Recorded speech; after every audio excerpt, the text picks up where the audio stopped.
special type of friendship. It is not just friendship between the leaders of the countries.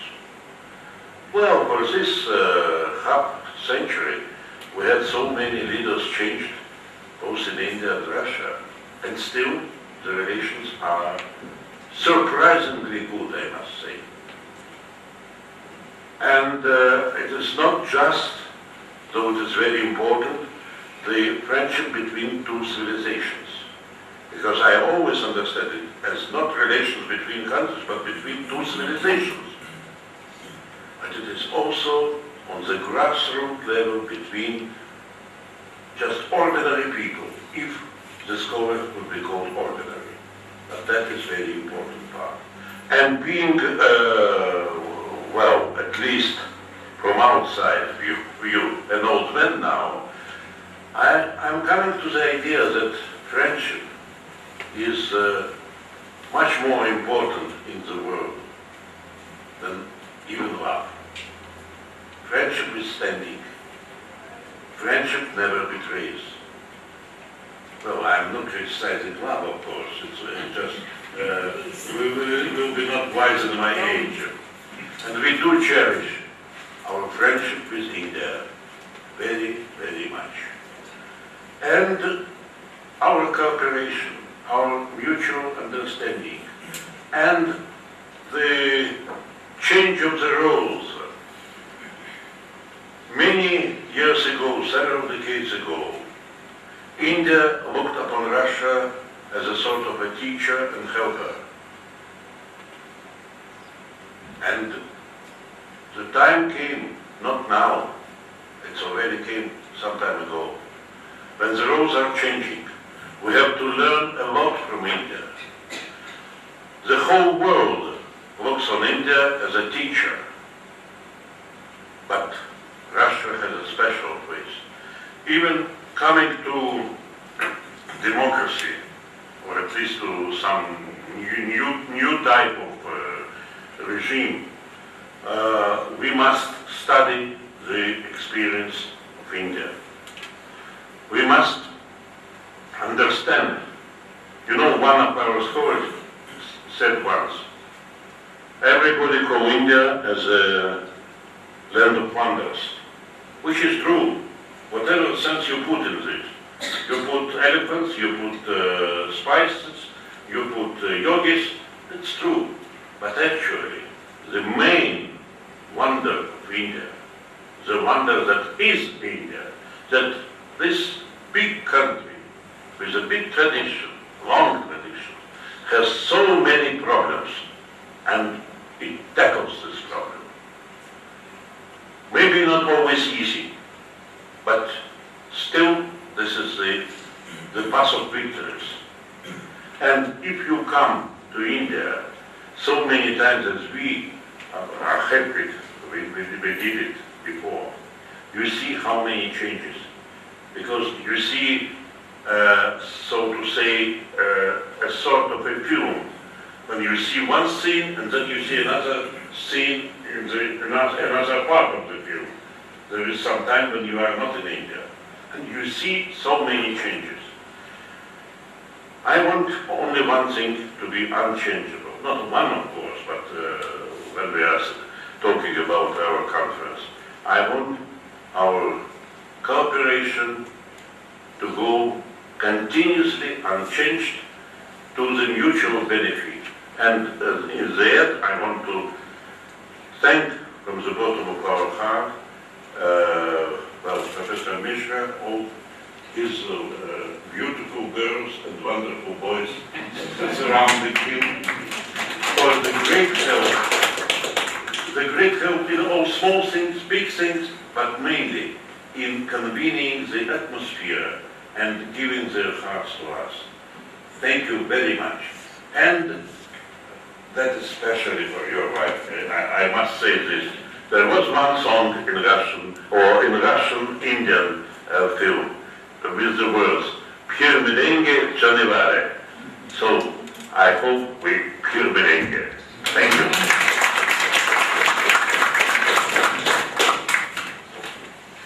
Thank you very much, sir, for your address. And you said it's not the end, and it's really we are opening up a dialogue. Sir, in film मिलेंगे, in Telugu, in local language, we say that Mali Kaluto, फिर मिलेंगे, we'll again meet. Mali Kaluto. So, next time you will learn that word, sir. We'll meet again. And thank you very much, sir. Thank you very much, sir, for your address. And you said that it's not the end and it's only a beginning. And we have to have a very long collaboration and the cooperation which has to be unchanged. And we always have very unconditional support from Russia. And we always felt that Russia is a big brother. And we always cherish the collaboration with Russia. When we have a collaboration with Russia, there won't be any questions from any part of the world. When India has a collaboration with Russia, that is the kind of collaboration we cherish. And thank you very much, sir. Thank you very much, sir, for your address. And now coming to the seminar report, I have a pleasure of presenting the seminar report of these 2 days. And in these 2 days, actually about 50 participants actively took part in these 2 sessions, deliberations.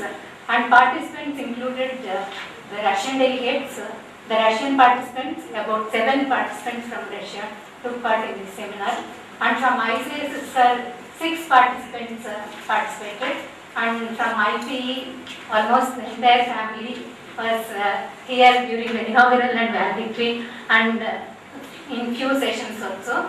And from Indian side, about 18 participants took part in the sessions. And in total, 50 participants actively were involved in the discussions and deliberations. And in these 2 days, we have about 6 technical sessions, and then about 21 papers were presented during these 2 days. And this seminar at the end, I should not say the end, but it reminds me of the first law of thermodynamics, which says that energy can be transformed, means it can be changed from one form to another, but it can neither be created nor destroyed. It means to be secure, we have to save, utilize and share various forms of energy and develop technologies to transform it. That's what we actually discussed in these 2 days deliberations. I now request Balaji to present the seminar report, where Balaji silently is recording all the events and minutes of these 2 day deliberations, and I now request Balaji to present the seminar. You can come back, Balaji, to Sunday. Marvata was seeing everything. Dr. Javed Alam, Dr. Rebako, the esteemed Russian delegates, the ICSSR delegates, Dr. Mishra, and the esteemed IP family. A very good evening, one and all. And in fact, these 2 days have been the source of great infotainment to all of us. Okay, let me take this opportunity to present the report. And as said by Dr. Janaki, my friend, this seminar conference was divided into 6 sections. There are 4 papers in the first section on energy scenario. And Dr. Ranganathan presented the first paper, in which he advocated the use of coal on grounds of positive social benefit over social cost in terms of employment generation. Given the negative health effects, according to Dr. Ranganathan, the cost of negative health effects are less than the benefits of employment. And yes, it could be understood in a positive sense in a in a developing country like India, where still a lot of people are backward without much education. Okay. And in the second paper, Dr. S.P. Singh highlighted the intertwined relationship between India and Russia and time-tested values and honors that are cherished between the 2 countries, and hence energy cooperation would unquestionably be carried on to new heights. The third paper, Mr. Balaji, that's myself actually focused on a strategy wherein China's competition could be converted into cooperation through active cooperation between India and Russia. That is, China could be used as an important trade route to transfer energy from Russia, and trade partnerships could be built and bolstered between both China and Russia. In fourth paper, Mr. Sabaj Kumar Mandal from the Institute of Science in Bangalore, he actually spoke about the ways and means of increasing energy efficiency and highlighted the importance of increasing energy efficiency in an absolute sense, not in a sense of ratio. Okay, in section 2 on reforms in India and Russia, the first paper was actually presented by Dr. Sri Kumar, and he spoke about the reforms and the still unmet need for quality power to the poor people. Okay, in the next paper presented by Ms. Tatiana on behalf of Mr. Sergei Lenov,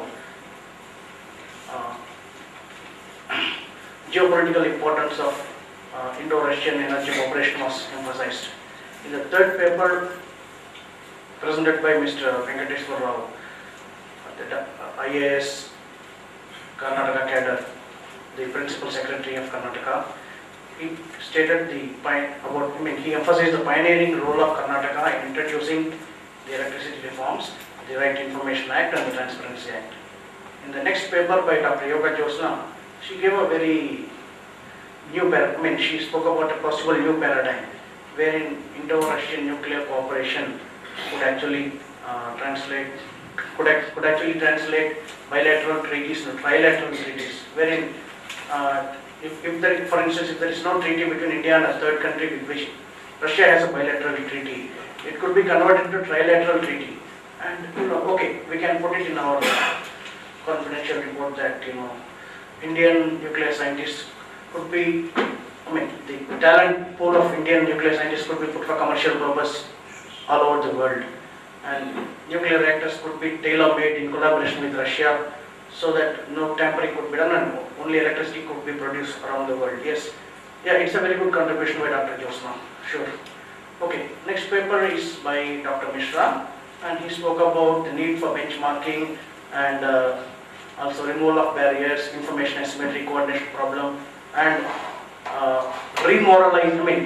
bolstering the morale of the electricity board and the personnel in the distribution sector. Okay, session 3 focused on sustainable development, wherein Dr. Stasiak from Russia actually expressed concern about lopsided Russian policies, wherein only the gas sector exports were promoted at the cost of Russia's well-being. Russia's energy exports are being carried out in spite of the fact that large cities like Moscow are facing power cuts and facing energy shortages. So, in this aspect, again, nuclear cooperation is emphasized so that there is no need for energy exports from Russia. Okay, in the next paper, Dr. Indrakant actually spoke about the need for stakeholder participation and the need for end user data in actually ascertaining the energy demand and planning for supply. In the next paper, Dr. Sudhakar Reddy spoke about elimination of ignorance, promotion of rational attitude among consumers to promote sustainable source of energy, and highlighted the importance of technological innovation over generation efforts using the fossil fuels that are finite and poisonous. Okay, next Dr. Hema from Madras School of Economics, she spoke about the establishment of rural electricity cooperatives. Number 1, for the purpose of enhancing efficiency. Number 2, for the purpose of curbing malpractices. And number 3, for the purpose of empowerment in terms of microfinance, access to finance and technical know-how for the rural, block level cooperatives in application of new renewable sources of energy that are less poisonous. Okay, coming to day 2, the first session was an alternative source of energy, and Dr. Mir Qasimov spoke about the lack of regulatory mechanism within India to encourage the application of renewable source of energy in first paper. And in second paper, Dr. Pardon? Can you hear me? Okay. Okay. In the second paper, Dr. Negi, Director of Ministry of New and Renewable Energy, spoke about the role of Ministry of New and Renewable Energy. And through his speech, we could actually understand that India can be hopeful of applying renewable technologies in sugar industry thanks to molasses. And by year 2030 or 32, India could actually apply fuel cell technology in transportation sector on a large scale. It's a good news. Okay. Now moving on to next paper by Dr. Naresh Kumar Sharma from University of Hyderabad. We understand that energy planning has to be carried out over a long period of time. Initially, local level resources should be planned for, and the economic system actually it has been encouraging the imported use of natural resources in energy, for instance petroleum. And now, thanks to the latest technologies, biogas and also cogeneration, even the fuel wood, the human and animal waste can be converted into electricity, unlike the perception in the past. In this context, I would like to remember the Lewis model, wherein rural areas were considered as backward and were thought of being in a low-level equilibrium, trap of hand-to-mouth existence. But now, thanks to latest technologies, even those perceived backward mode of lifestyle can yield electricity and also energy for enhancement of living standards. Okay. Now, moving on to next session, which is on introduction problem of energy security. Dr.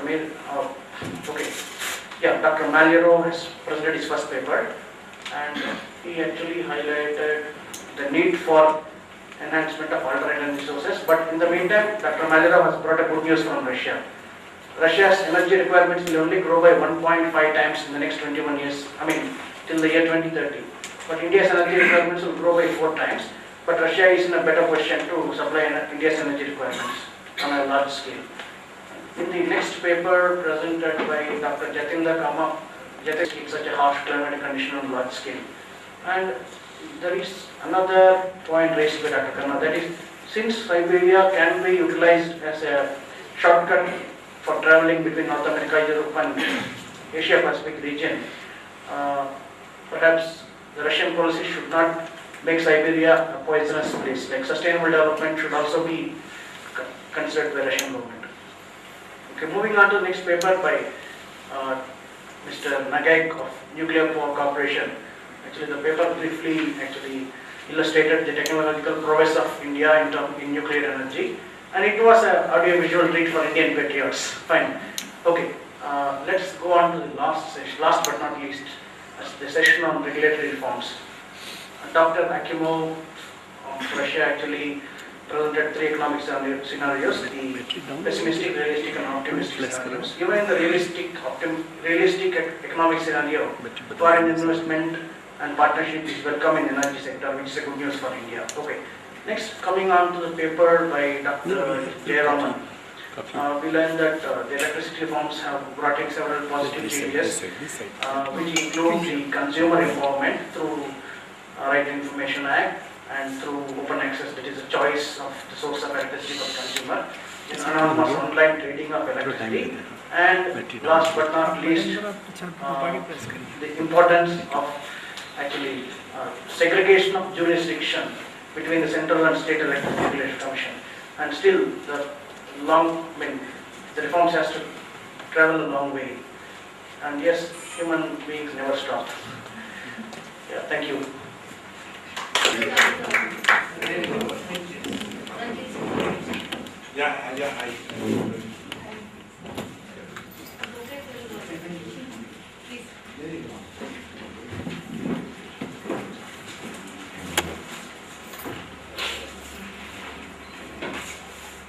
Thanking our dignitaries, Mr. T. Shankar, for giving the inaugural address, Mr. Adesh Jain for delivering the keynote address, Dr. Javed Alam for presiding over the inaugural session,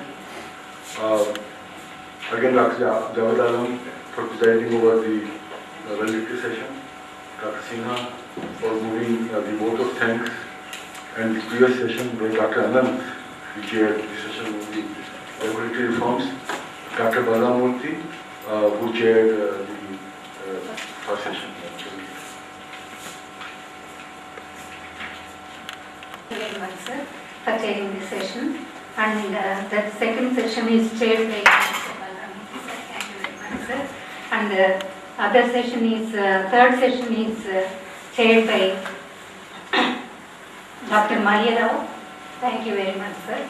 And next session on alternative energy sources and energy security in India and Russia is chaired by Professor Jayaraman. Thank you very much, sir. And then the technical session on second day's technical session, first technical session is chaired by Professor Anand and Anand and Maya Rao. Thank you very much, sir, for chairing these sessions. I thank Balaji for presenting the seminar report very crisply in a nutshell, and I now request Professor Javed Arya to give his remarks. My co-chair, I sit here and speak. My co-chair, I am speaking not in a very formal way of addressing. I have come to like him. He's a very warm person, very warm person. The Russians in general are all very warm people, but extra affection for him. Had shared some small evils with him as well. I do. Professor Mishra, Professor Sinha, Mr. Balaji, Anand, and all the other friends. So if you remember, when I started talking on the first day, yesterday, I said I have an awareness of the problem of energy and energy security as a reasonably intelligent newspaper reader. I did say that if you look at it from a technical point of view of expertise, my expertise is zero. Now I can confidently say after sitting through the 2 days here, though I didn't attend every session, but I did attend a large number of sessions, I can very confidently say that my knowledge as on problems of technical nature is 15-20%, which is a lot of education in 2 days' time, which I think is amazing, the amount of things that I learned, which is a direct personal gain for me of being in this seminar. So I thank Mishra ji for practically making me come here. I had thought I know nothing about this subject, so I better not come. So he kind of forced me to come here, so I'm thankful to him for making me a little more educated person in an aspect of knowledge of which I was completely ignorant. Having said that, what I want to touch upon is what I feel in the entire discussion, and I was listening to Balaji very carefully, paper by paper, he was giving an account. I think there remain 3 very important gaps in our deliberation, which I want to kind of point to, because this is important to blunt terms. I think one gap is concerns. Everybody was talking of energy security from the national perspective. Now, I have no problem with talking from a national perspective, and this national perspective was being taught in a healthy way, within a global kind of, in relation to global issues of energy and power and such other things. But what it seems to me was completely missing, particularly in a society like India, or whether one goes to Indonesia or wherever else in Asia, there is a whole problem of energy security from the point of view of ordinary people. I think it is very, very important. Affordable, clean, secure supply of energy to ordinary people. I think almost half of our population lack in that. Now I think it is unhealthy in a way. It is good to have a national perspective, but it is unhealthy in a way to ignore people when we talk of the nation. And I think this is very important from my point of view. And it is also important because in the provision of the energy to ordinary people in a secure manner, we do a very important thing. Secure, very important aspect of gender justice. The burden of not having what you call secure supply of energy at the domestic level falls heavily on women. And I think it is important to consider this also as a part of our security dialogue on the question of energy. The second thing which I would like to also point out too, there are two dimensions of political economy which I would like to touch upon here. There are national choices we make which have very large implications for energy security and how much of energy we consume. Because energy security is related to the amount and the nature of the consumption of energy as well. And I think I'll give an example from United States of America. If we look at the 19th century history of America, much of the American economic prosperity was driven, among other things of course, by the construction of the railroads. America created a vast network of railroads.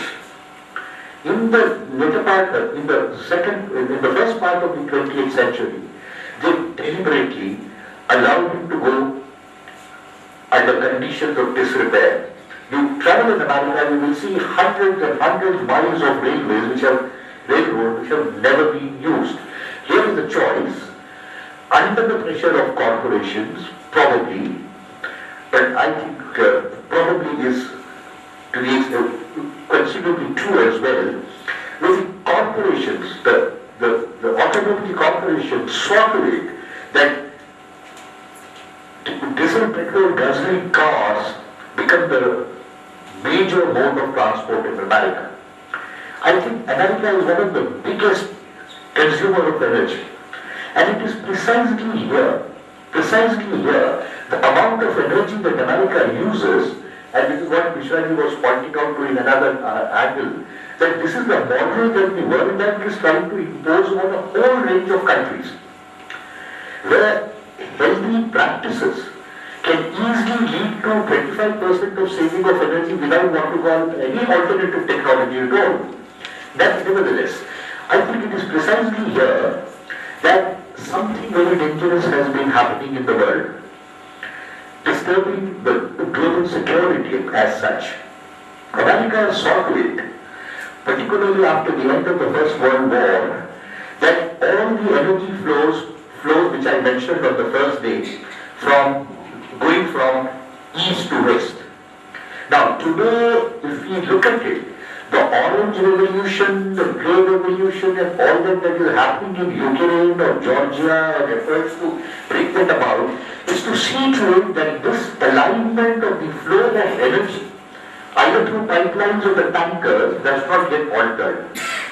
That is, America monopolizes that by controlling important transit points, and I see no other reason behind what I see as this Orange Revolution. They call, I do not know why they are called Orange Revolution, but this is what the word we get from the newspaper.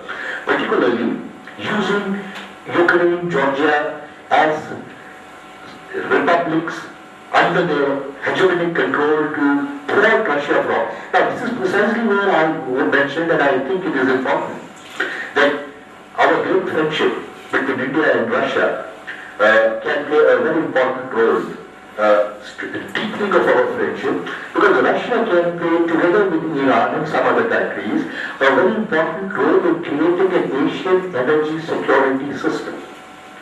That Asian security system will depend very largely on how we alter this particular alignment, this particular feature of political economy, by shifting at least a part of it, of the flows of energy instead of from east to west, from north to south, on which is dependent the creation of a secure Asian security system, as well as from west to east, like from Iran towards India, Bangladesh, China. Now these are the kind of things where Russia can play a very important role, for the very simple fact that it now has become one of the biggest producers of both what you call petroleum products as well as gas. And Russia can alter this the unipolar nature of the energy control in the world. And it is not, by doing that, it furthers its own interest, but also helps a large number of countries in ways which are very unforeseen. I don't want to go into too many things here, which it seems to me these are some of the concerns, because I always have believed that a lot of solutions are technical. But the entire problem never can be a technical problem. Even the problem like health is not an entirely technical problem of medicine or preventive work. There are other dimensions. There are, people talk of geopolitical. I think there are direct what you call moral angles to the consumption of energy. There are direct political economy angles to that. There are political angles to that. And I strongly believe very important solutions lie within this area. And which is what I have been trying to highlight. And this is precisely where I think we must also pay attention next time we take up this problem. I'm very happy to have been here, to have made new friends, and I think Radhakov talked of friendship. Friendship is more important than that. I'm reminded of my favorite philosopher, Aristotle, in his book Ethics, of all the possible human relationships, has a large discussion only on one very important relationship, that is friendship. Something which he finds very important in the manner in which we realize our potential, what we are capable of becoming, actualizing that. In that, friendship plays a very important part. And I think the growing friendship between the Russian Republic and the Indian Republic will go a long way in doing that. Russia has become a democratic country. There is an added dimension of we being able to freely discuss whatever we would like to talk about. I think in future we will open up new avenues, deepen our friendship, and be happier people together. Thank you.